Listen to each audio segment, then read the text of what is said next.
Hello everyone, this is Jessa and sorry po kung dugay gid ko naka-post og video. So actually busy gid kayo ang live. Yeah, then now, i-share lang na ako ang experience sa pag-apply as an ESL teacher. So even which is kining kwan. Sumari oy. Ah One day ni anhi ang ako ang cousin sa amua then iya akong giingganyo or nag-ingon siya nga nani da iyang gibuhat nagtudlo siya and she earn money.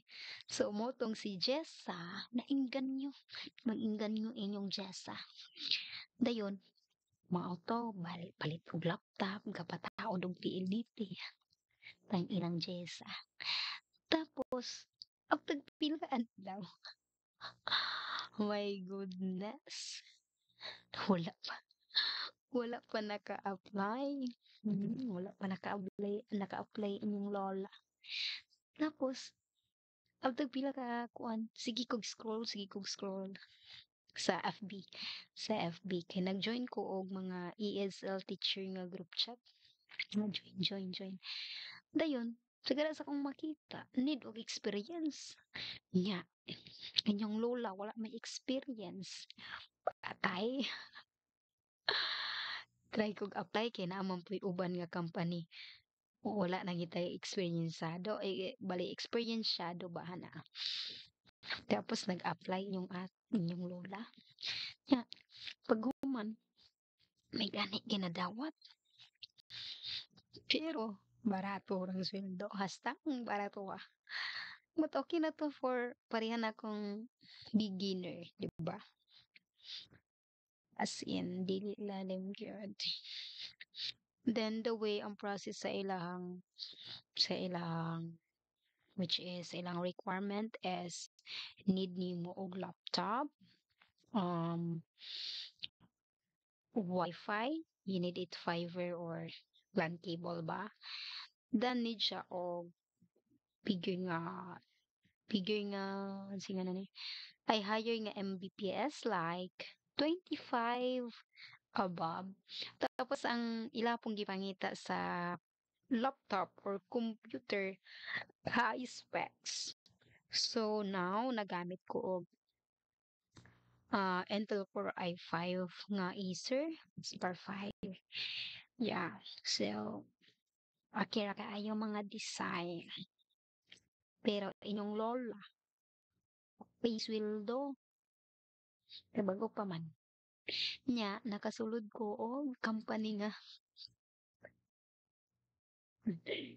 gamay ra kaayong sweldo dako pag penalty. So mao ni siya akong nasudlan which is by booking ang sitawan ni by booking sitawan ay platform ba na sorry ha wala ko kahibalo kay no basta first timer nga nata.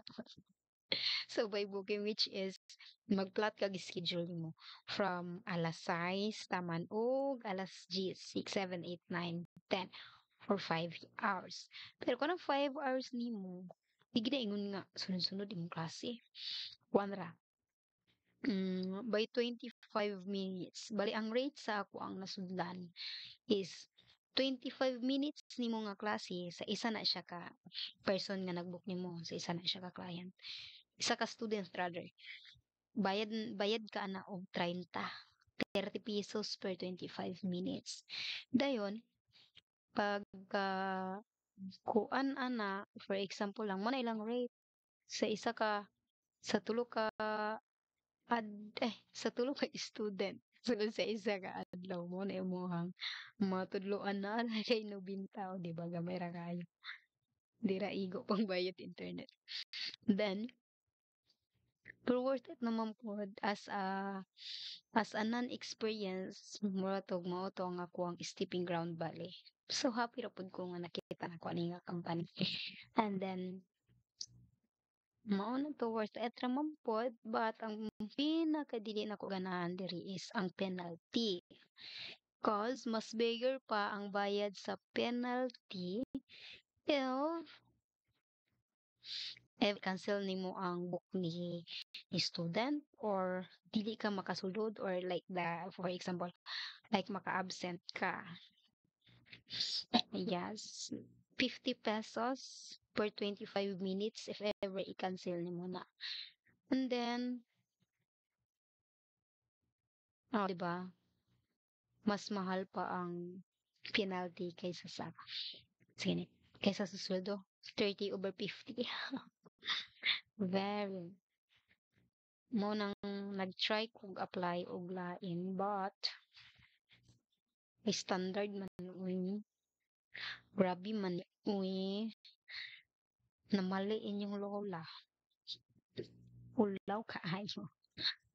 So, mao na to gusto lang ako i-share ang akong experience. So, dili pa kayo ko ingon nga experienceado ani nga ang tawag ni nga ESL teacher.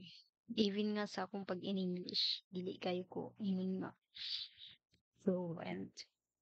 But as long as nga ma-discuss nimo ang lesson, kita ko. So, giinggan ako ang uban nga gusto maka-racket. PM lang nako o gusto mo because I want to refer you. So, just provide a higher specs laptop or computer and then internet. Tapos, kanang sige tawag ni na po nalimtan backup. Kung na kay wifi, pocket wifi or something like generator kung if ever mag-brown out para jud ma-focus gid yung mga lesson. So, kung namoy pangutana ako ang tubagan, just comment down below. So, by the way, this is Chessa and thank you for watching. Don't forget to subscribe and hit the notification bell. Bye!